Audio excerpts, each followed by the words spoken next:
Hello, witches! Grab your goat, stick your arms out, because it is time for the Witches Movie Coven. Yes, witches, real witches, talking about witches, real and fake witches in movies.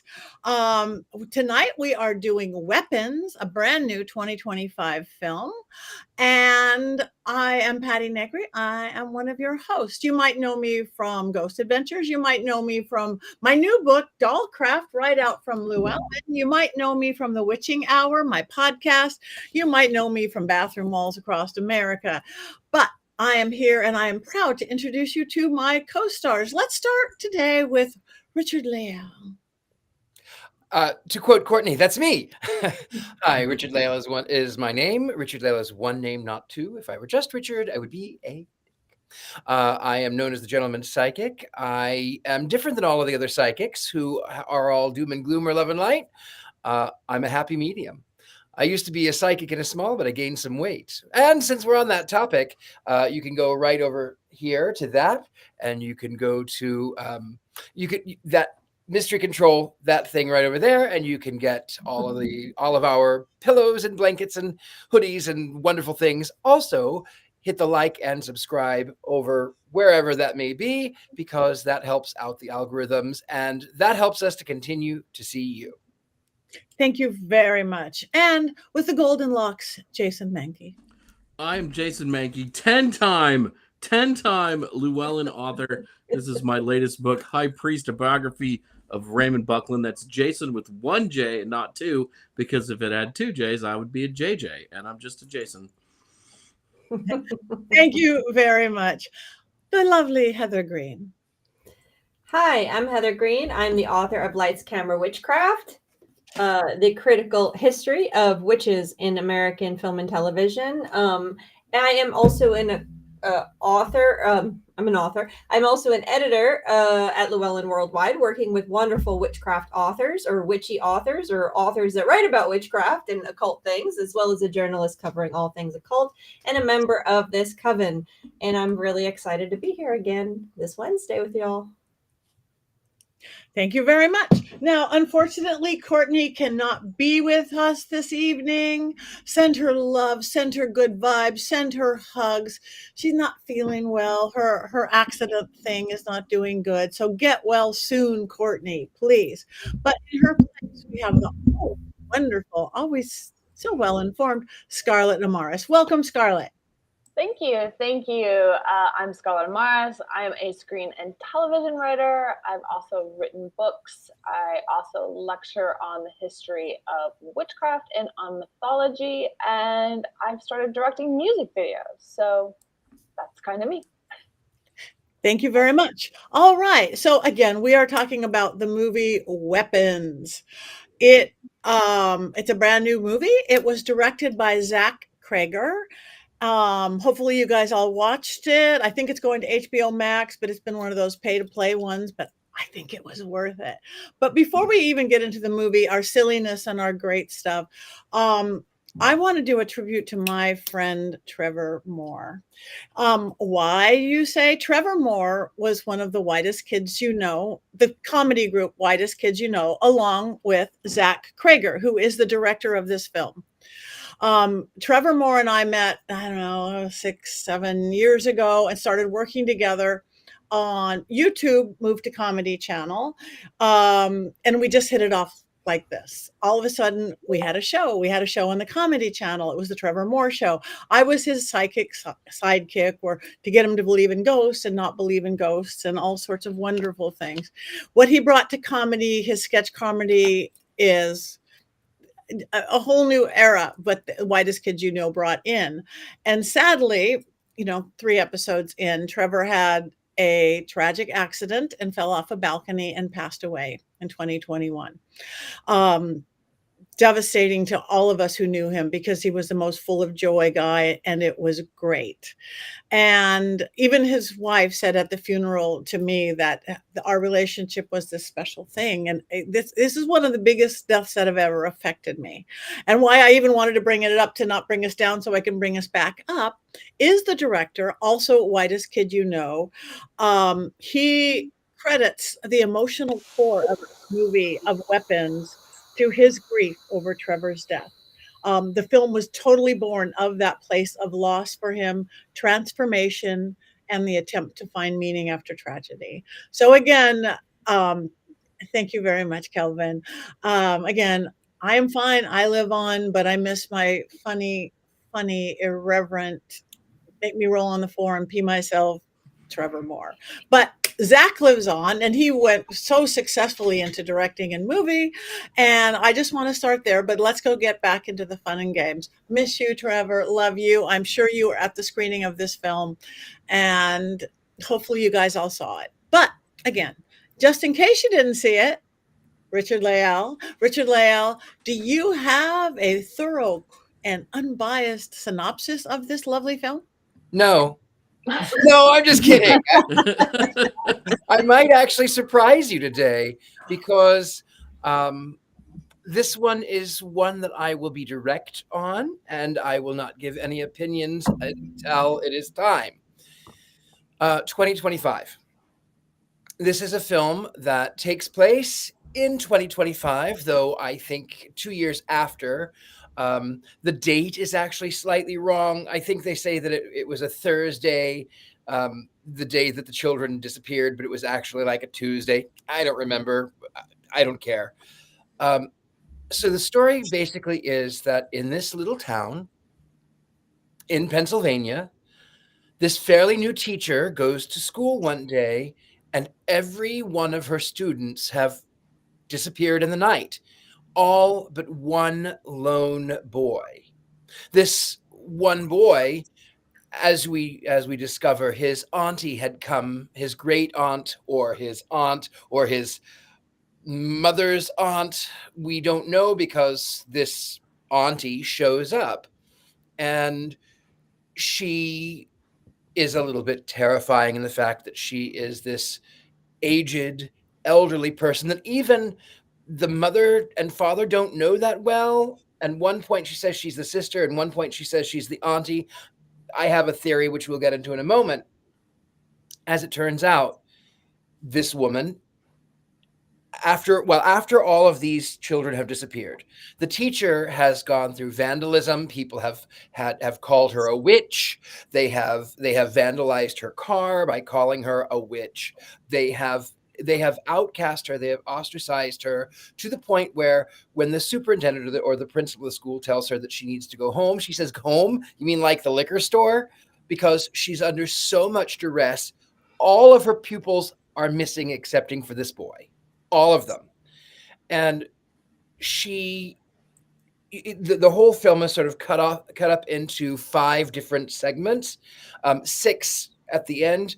But you realize that there are all of these vignettes that are all happening at the same time, and they all sort of work around and make one cohesive film. It sounds more confusing in storytelling than it actually is via the film, but as it turns out, we find out that the school teacher is not a witch, but it is really the auntie who is a witch, and she has, by using a black tree and taking something from people, has made it so that she can sort of control them like a parasite. How old is she? We don't know. She mentions consumption, which is something that was used from the 18th century to the 19th century to talk about tuberculosis. So we don't really know how old this person is. Is she really the auntie? Well, then why don't the parents know? Does she control the mind? Who knows? As it turns out, she has tricked this little boy into, the boy comes home from school and he finds out that his parents are what paramounts to being zombies. They deal with what looks like addiction. They sit at the table. She basically tells him that she can control them, and that if he doesn't do as she tells the boy to do, that she can cause them great harm. So she said, I thought your parents were going to be enough to satiate my needs, but they are not. I want you to go back to school, and I want you to bring me something from all of the students in your class. And they do. He does. And so that night at 2:17 in the morning, that night, all of these pupils, they leave and we know that it was 2:17 because they have security cameras and they have mobile devices and alarms and things that are all set at 2:17. At 2:17 is when they are.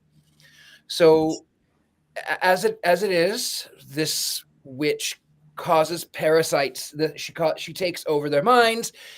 The one of the parents who misses his child ends up by rescuing the teacher. They both drive. They have triangulated the area. The location is at Alex's house. They go in. A fight ensues. But meanwhile, the little boy Alex has realized that he can make all of the children that are in the basement that she's feeding off of, he can make them attack the witch by wrapping her hair around the branch, cutting his palm on the thorns, and then breaking it. And then all of the children then come up from the cellar, and they chase this red-haired Aunt Agnes witch through the neighborhood, and then they end up by devouring her. At the end of the film, the witch is devoured, and the parents do not come back. They're too far gone. Some of the children have started talking again. It's all from the perspective of a narration. Some of the children have started speaking again, but we're not shown what they talk about. And that's pretty much the end of it. And yes, Aunt Gladys is terrifying Jason Mankey. Thank you. Very thorough and not one-sided or another-sided. I don't know who'd get that one. But just in case that wasn't all the information, Heather Greene, do you have 5 more things perhaps? Yeah, I'm going to do a few things here. I didn't get to do a huge deep dive on this one, but this is a new one, so I didn't have the luxury of flying out to California and doing all the research I normally do on these things. But anyway, let's talk about the film itself. 2025, it was released. It actually was bid on, and it went through an auction process a bunch of years earlier, was cast. In fact, Pedro Pascal was originally cast in this film, or slotted to be cast. I'm not sure how far in the process they got. A different cast was actually lined up for it. And then we had the strike that happened in Hollywood. I think it was 2022, 2023, which kind of put this all on hold. So we have the new cast now once it started filming. Its budget was $38 million. It's since grossed $267 million. And this is a very short time. And it has already surpassed just with the theater, which is theaters, forget about streaming. It already made its money back and then some. So this is a very successful film. And again, I said it was filmed in Atlanta. If you're from Atlanta or if you're familiar with Atlanta suburbs, it is very clearly Atlanta. That is, I mean, it could be my neighborhood because I live in Atlanta, and I could tell those backyards and those houses looked very much like, not that so much, that's not as typical, but the one that the Ann Gladys lived in was very, very typical for an Atlanta suburb, especially in the northern suburbs. It was filmed in Tucker.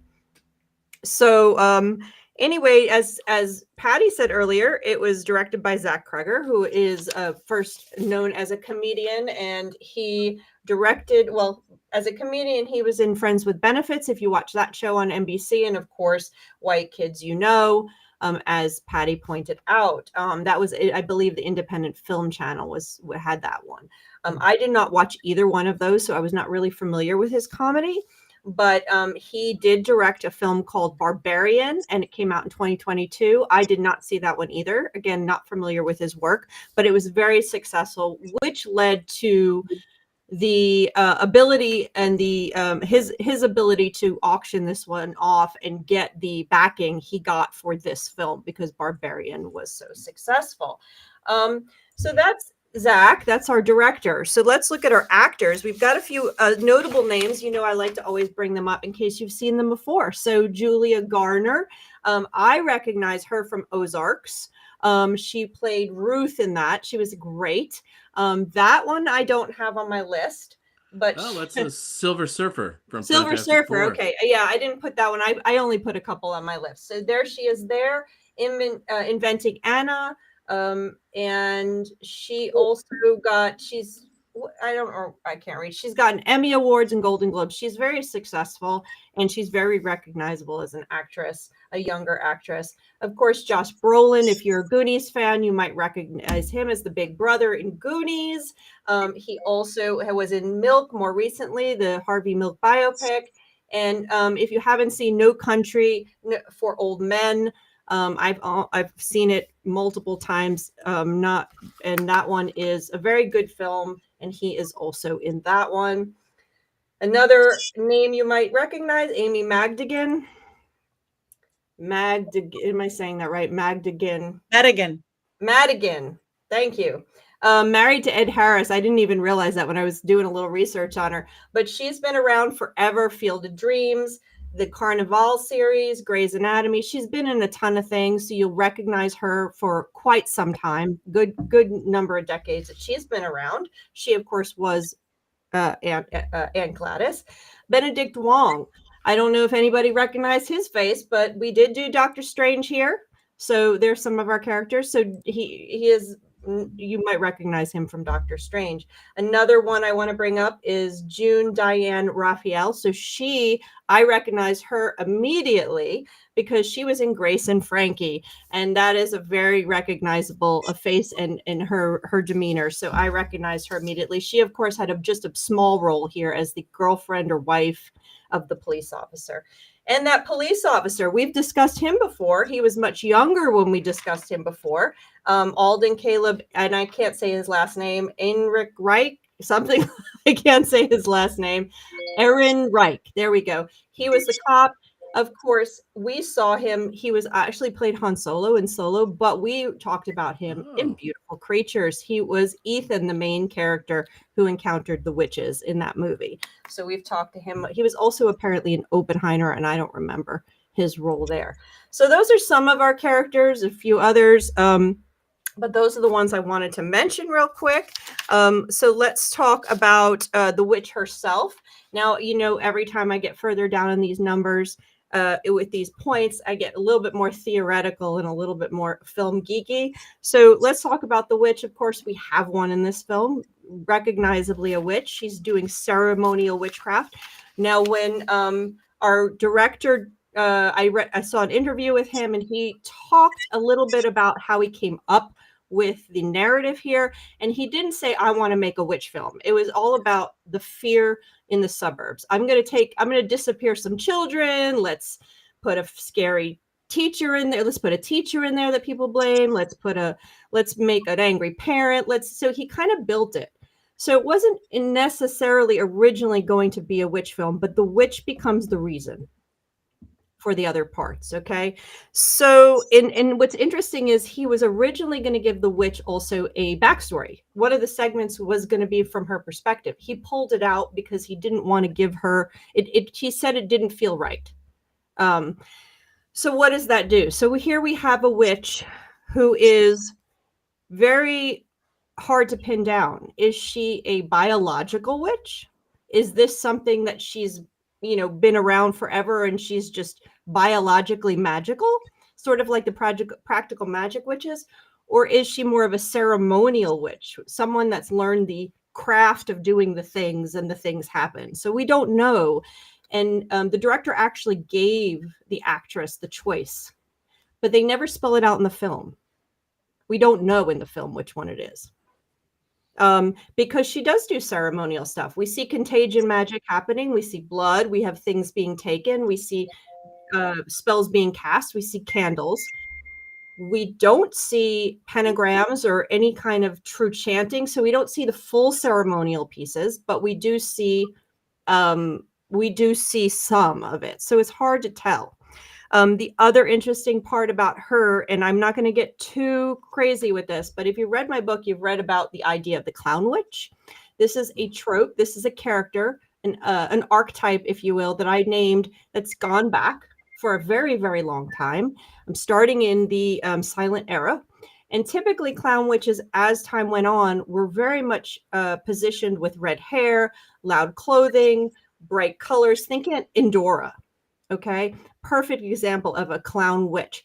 They're usually played for comedy. They're usually, when witches are funny, when witches are clown witches, they're usually do silly spells and make mistakes. They're usually aunties that are just running around doing secondary character stuff. They're never scary.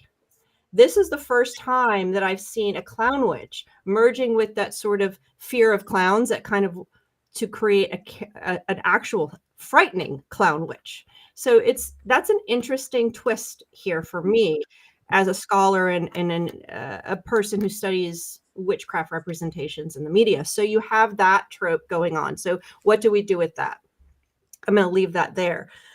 Number 5, themes. And there's a lot of discussion about what's going on in this movie. I've read a bunch of different takes on what's going on. And I'm just going to throw some of the themes at you and we can discuss. So I'll just discuss, after. So first of all, this is really a road doll and hand that rocks to cradle combination, where we have the scary witch who eats children concept going on, which is very 80s satanic panic. So we're moving away from that idea of the feminist witch that we've been seeing in many of the more recent movies. Think of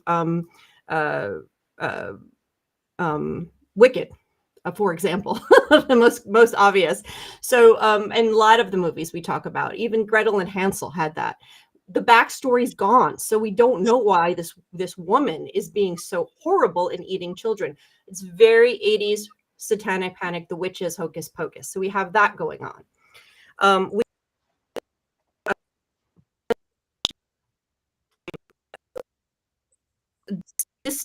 Of the perfect society, the stabling of the perfect suburban area where you see ring cameras and people doubting each other, and the cops don't tell the whole story, and the cops are pulling out their cameras and they're beating people, and you also have this problem with the teacher who's drinking, and you have this other destabilized.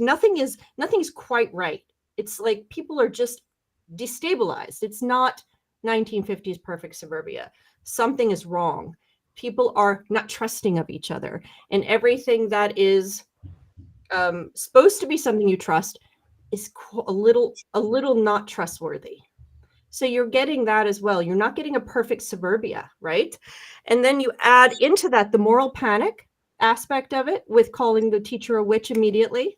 Okay, so you have that going on. And then you have the final one, and I'm going to bring this up, is that how easy it is for us to become weapons. Mm-hmm. How easy it is for us to become something that turns on our neighbor or turns on our loved one and bashes their head in with her own forehead. How easy it is that someone can come into our society and do something so simple, take something we have and turn us against our own. So I think this film is very much not throwing politics or society or social commentary. It's not at the forefront of this, but it's there. Mm-hmm. And it's very much a film of our time. So that's my lecture. I'll be in the back signing books. And I'm here all night. I could write, I literally could probably. I started crying to Ben after. I'm like, oh my god, I gotta write an essay somewhere. This is like a thesis on this. Sorry. Thank you for that. All right, who wants to chat next about the film? Your experience with the film. I mean, we barely heard from Scarlett. I think she needs to. Yeah, I was gonna say I'll jump in. It's funny. I had the same reaction as Heather did, where I was like, oh my gosh, this is a jump back to this 80s satanic panic witch time of we've gone from the archetype of the witch being the feminist and standing for the woman against the system to being the core of all evil. And I thought that it's very kind of indicative of the panic going on in society right now. Like you said, it's not right there at the front of the film. It's definitely in the back, but it is very prescient in its own way. looking at it from a screenwriting point of view, this is kind of a master class in screenwriting. The way that the structure is set up, it would have been nice to have her backstory, I think, but I can understand why they took it out. And like, as an occultist, I'm annoyed because I can't tell how old she is. I can't tell. She says she's sick, but is she getting better? Is she, like they don't, is she feeding off the children? Is she not? Are they making her better? Like I had a bunch of questions, but the way that this is structured, and Barbarian did this too. Barbarian had a very specific structure that we don't see very often, where they cut point of view like halfway through the film and just started on a whole different story, which they're breaking the rules of screenwriting in a very smart way. And I think that this is where that's really Zach's métier, and he's obviously very, very good at what he does. But I enjoyed this. I liked this film better than I liked Barbarian. Like I remember Barbarian when it came out, like everyone loved it, and every meeting that you went into was like, have you seen Barbarian? We want something like Barbarian. Like that was like I had a year of that when that came out. So yeah, it was interesting. I think really clever, really smart. I personally don't like to see the witch be the archetype of all evil, but to go back to that is tough to see, but at least it was done by somebody that really knows what they're doing. Thank you. Yeah. What stood out for me, I really liked the performances. I liked the acting. Everybody, I connected to everybody beautifully, from the drug addict, to the teacher and the drinking. How do you deal with it? And that fact that everything wasn't all right. That's like life. And that's so rarely done to me, what I see in films like this to this extent. So that's what stood out to me. And again, I laughed because it had some really nice comedy moments to it, which I like in a horror film. It had the jump scares I needed. It had the tension. It had the build. Everything that I would want in that film. I do think it got a little bit slow in the middle, but not enough to lose me. Not enough to lose me at all. So I stayed with it. It was one of my favorites, I must say, that we've watched here in the Coven for a while. It's like something fresh. And it's because of the structure, the way that the structure kept cutting back. That's what makes it a little bit soft in the second act. And that was the risk that they decided to take. And I applaud that, because that is, we don't see a lot of that in this day and age. And so, yeah, I felt the same way, where I was more than willing, just because it was something different, to put up with that slightly longer second act that was, just a little bit quiet. Yeah, me too. I like the multiple perspectives, how you're seeing it from the teacher point of view, how you're feeling the drug, how you're feeling from the cop POV. I'm just not used to seeing that at all. So I totally liked it. If I may, I actually want to piggyback off of that perspective of seeing it from different perspectives. I tell people whenever I used to teach acting, and I did a lot of background. When I lived in Los Angeles, a lot of background. And I myself wanted it to seem real, and I wanted to know where I was when the director called cut. So I believed that we're all the star of our own movie, and it just depends on where the camera is. So when I would do background, obviously you can't actually talk, because you want the mains to be able to get their lines out. But I would tell the story of the three little pigs, and it would depend upon how I was was I at a funeral? Was I at a party?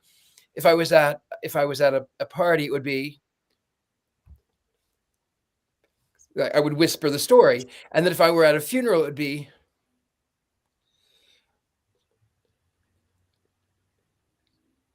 so I would do that, so that I would know where I was in the story, so that when the director called cut and reset, I would go back to that point, so that I would know where I was. And in my mind, I I was not trying to take their spotlight. I was, in fact, in my own story, taking my own spotlight. So I liked that they were able to show from different perspectives as well.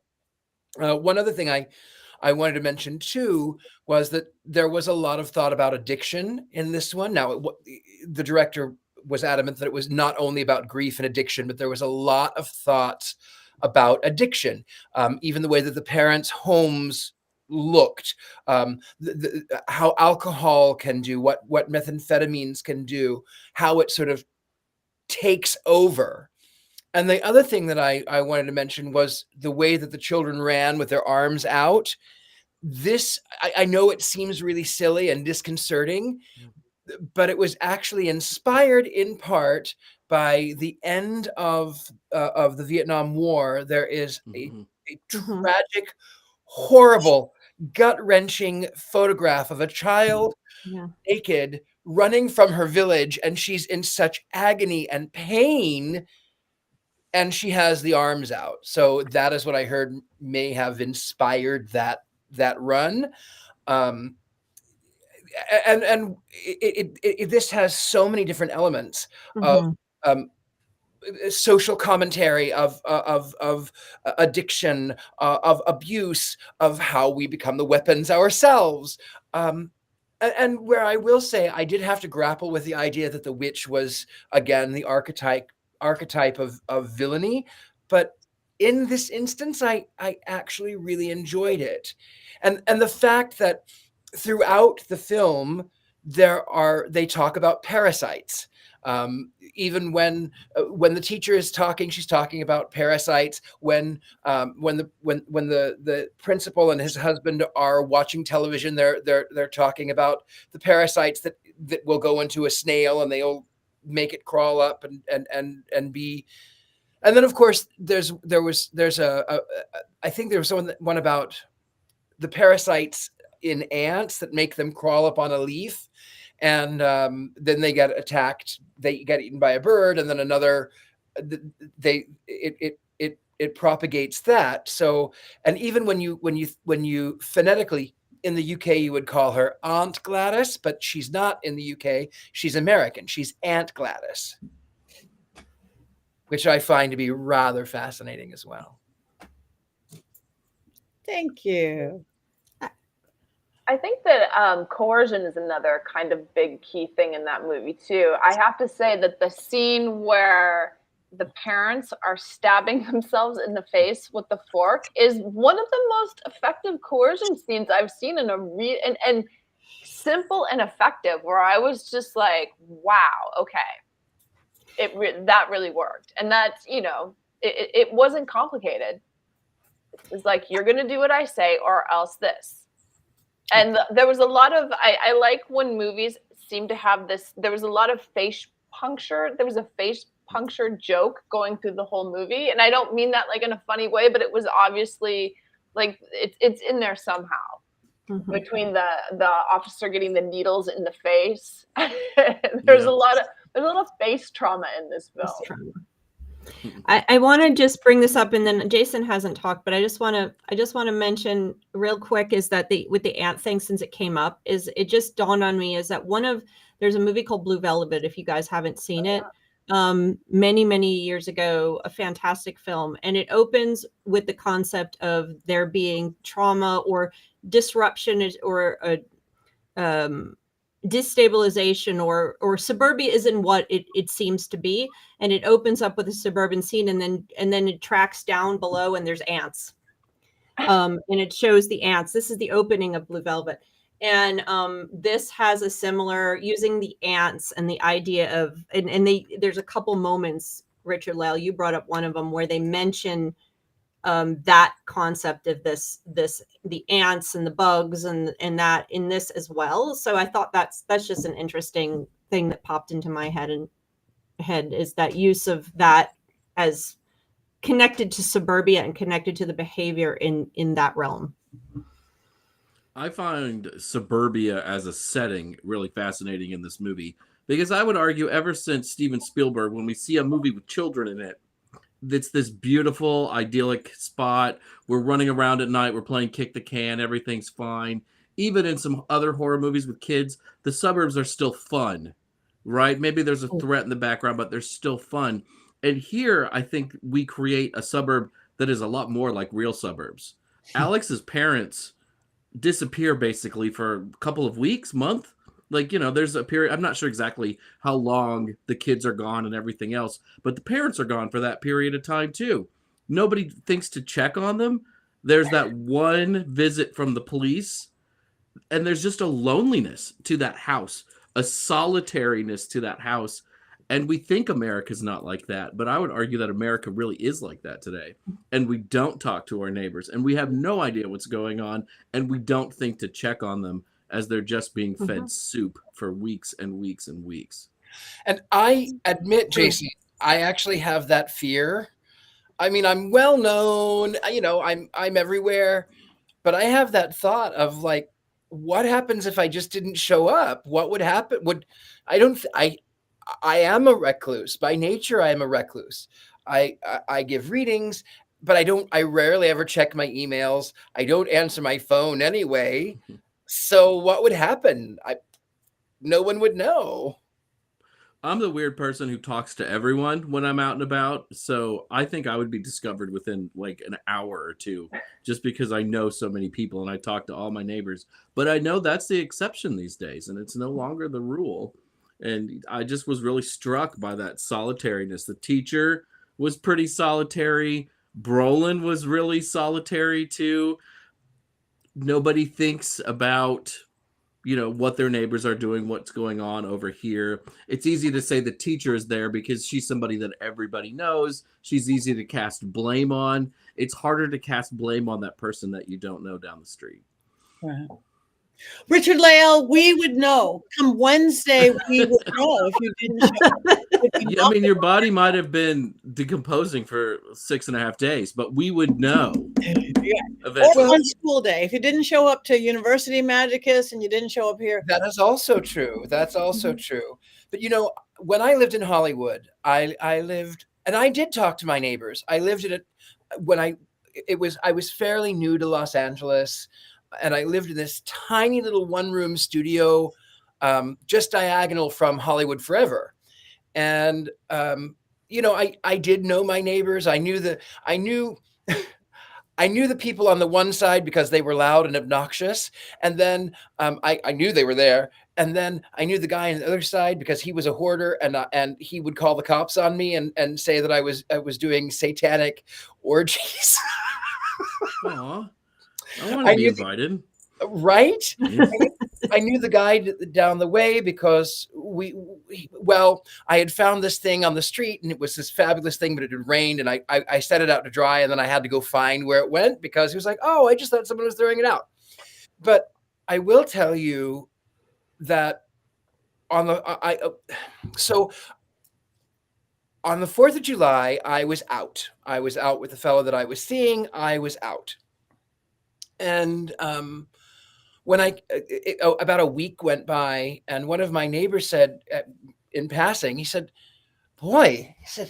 "This place reeks." It was like a week after. And I went, "Oh, you know what? I hadn't noticed that." I go into this place, and I have candles, and I guess you're right. It does smell really badly.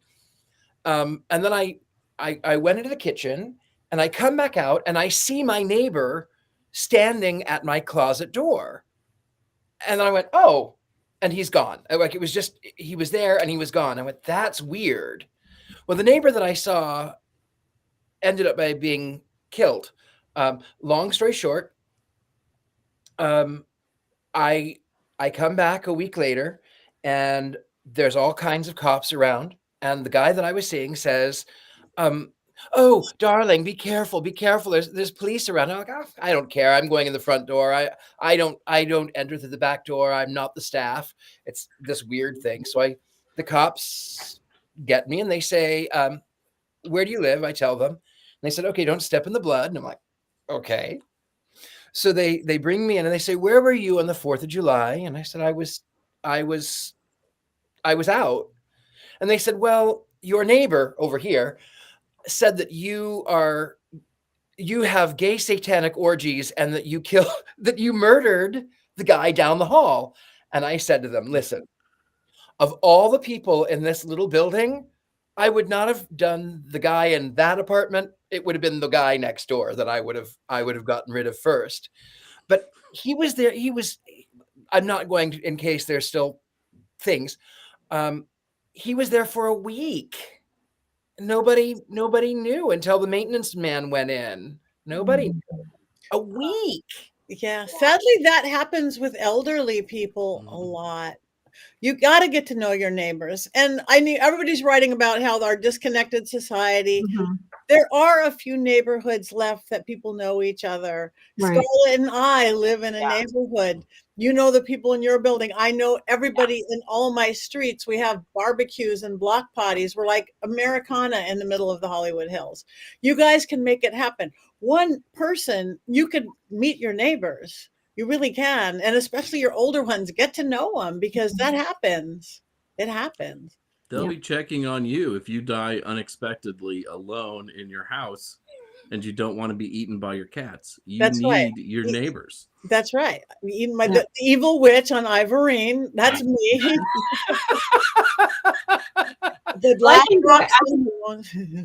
I can guarantee that is very common in the suburbs of Atlanta. What they were projecting here with the Ring cameras, and even when the one mom opens the door barely, well, I'm not comfortable with that. And this is the father that she had seen in the school that was suffering from the exact same problem, but she would not let him see the camera because she was not comfortable with that, hiding behind with the Ring there.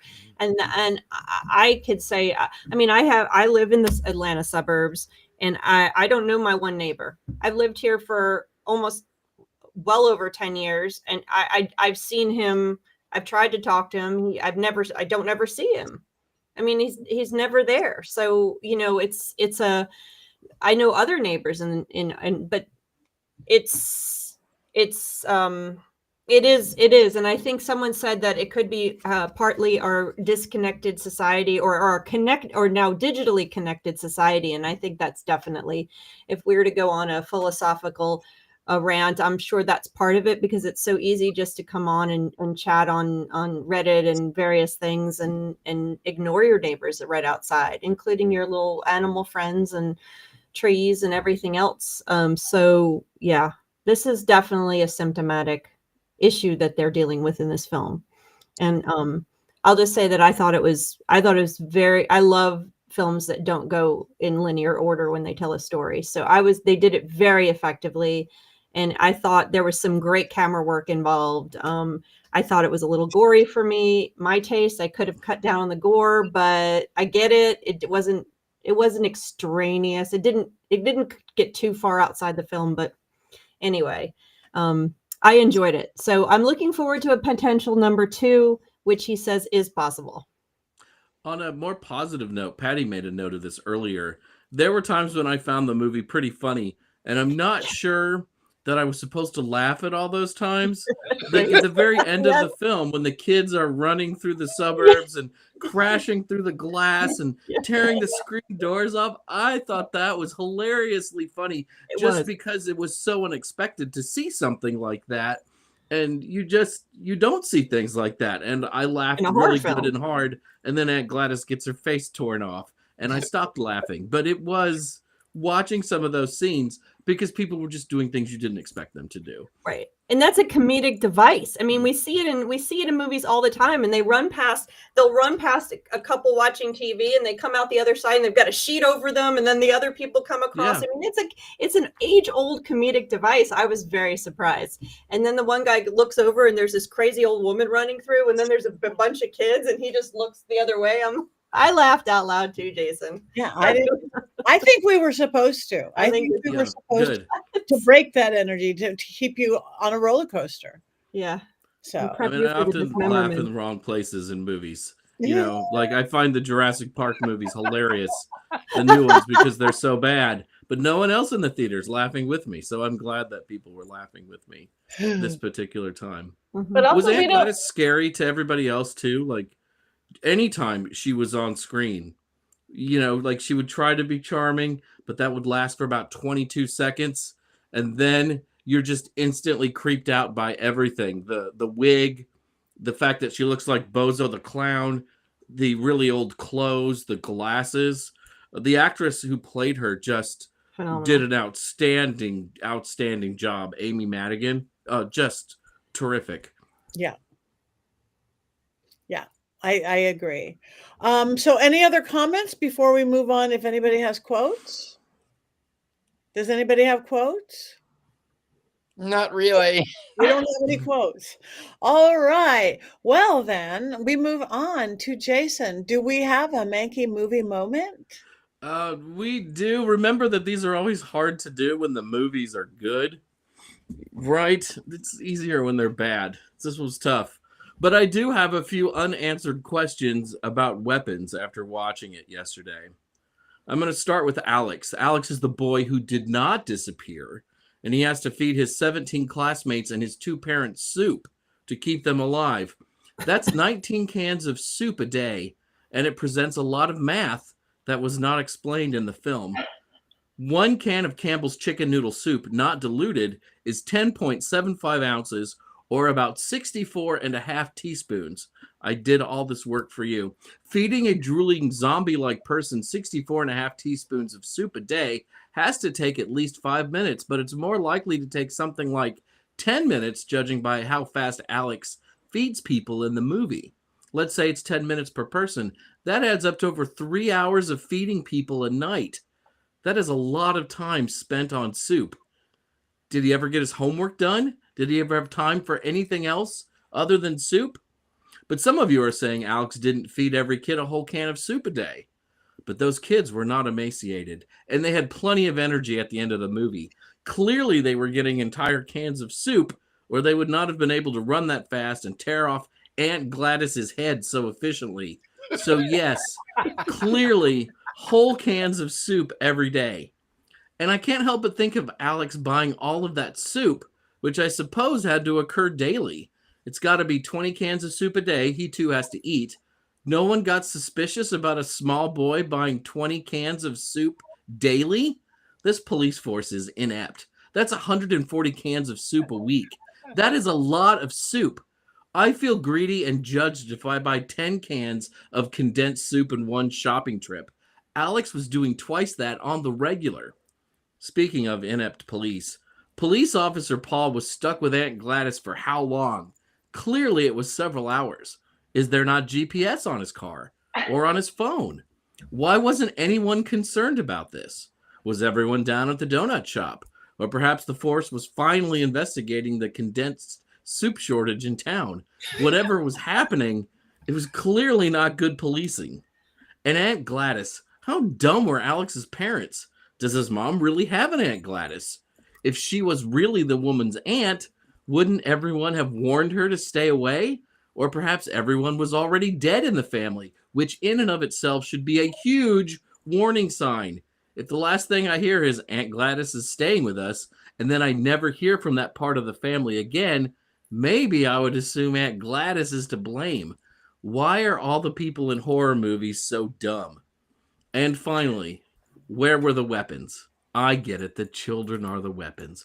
But mostly the children just run around with their arms spread out. Unless you are specifically programming those kids to rip someone's face off, the most harm those kids are going to do is to store shelves.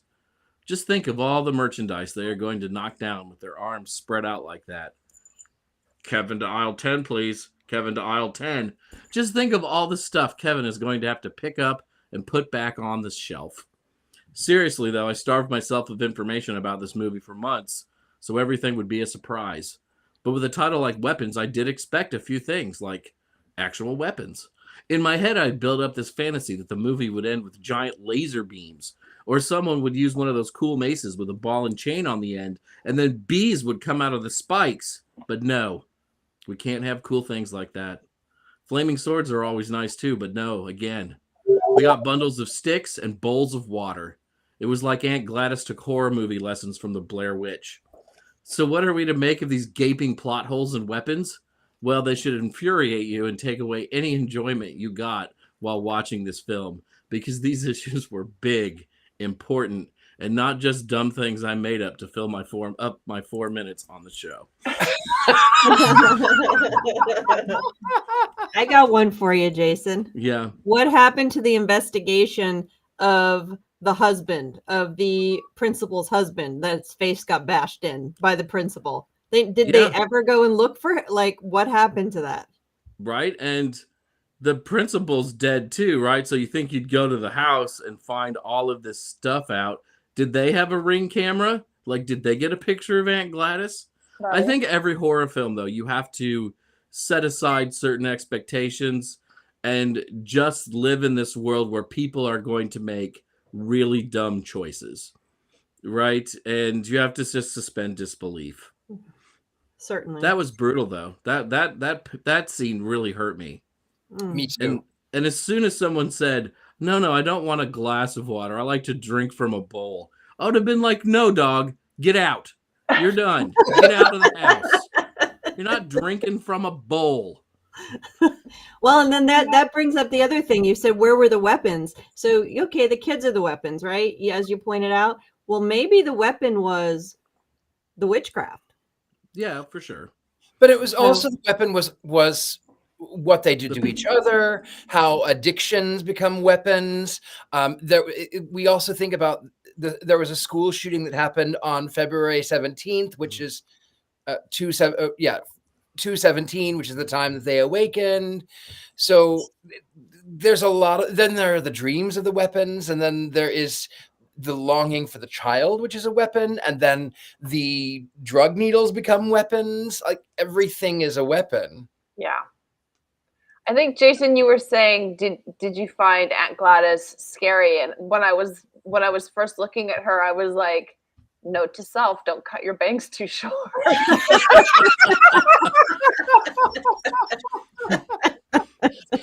Yeah. Holy That's crap. a Caesar cut. That's a Caesar bang cut. You're not even close, Scarlett. You're not even close. But I have been close.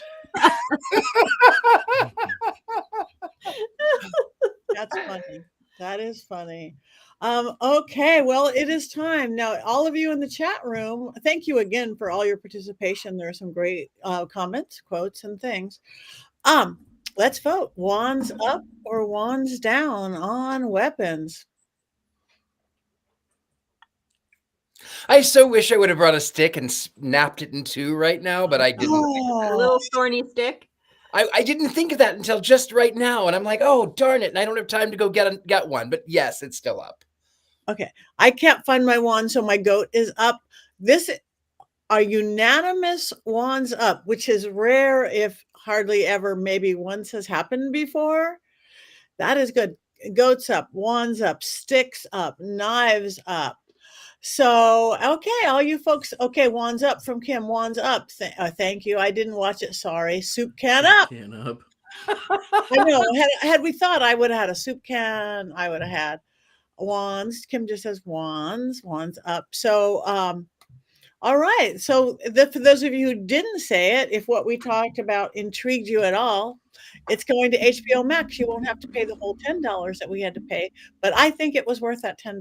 I do. C.A. Burnett says wands up for the weapons. Again, I like the directing. I like the performances. I like the concept. I liked all of it.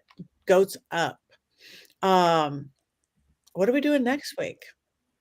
Oh, I'm not going to be doing it next week. I'm going to be on a plane to New Orleans. But what are you guys doing next week? We are doing Witchcraft. It's the 1988 horror film that led to quite a long franchise. Witchcraft 2, 3, 4, 5, 6, 7, 8, 9, 10. So Witchcraft, 1988. Okay, When I hear things like that, I know one other thing. That is not something my wife is going to watch with me. No. Satanic Panic Horror, front and center to next week. Okay. All right. We got a couple of minutes left. So anybody have anything interesting going on this next week or two that they want to talk about? People can come see us or where they can find you. Richard-Lael. I am really easy. to find. I'm at thegentlemanpsychic.com, though again, message me on the medias of social because I get overwhelmed and I have executive dysfunction and I never check my emails. So I'm everywhere else, all of the other socials and media. Of course, Vampire Balls, and I do readings and I do seances here in my home, so you can come and see me here. Yeah, that's it. New Orleans. University Magicus, Scared and Alone. I'm a little bit of everywhere. Thank you very much. Jason. My next trip is not until November. I'm just going to be celebrating Samhain at home. But on November 21st, I will be in Las Vegas, Nevada at the Culture Fair being held there. Beautiful. Thank you.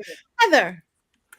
I am going to be in Minneapolis visiting my coworkers in a couple weeks.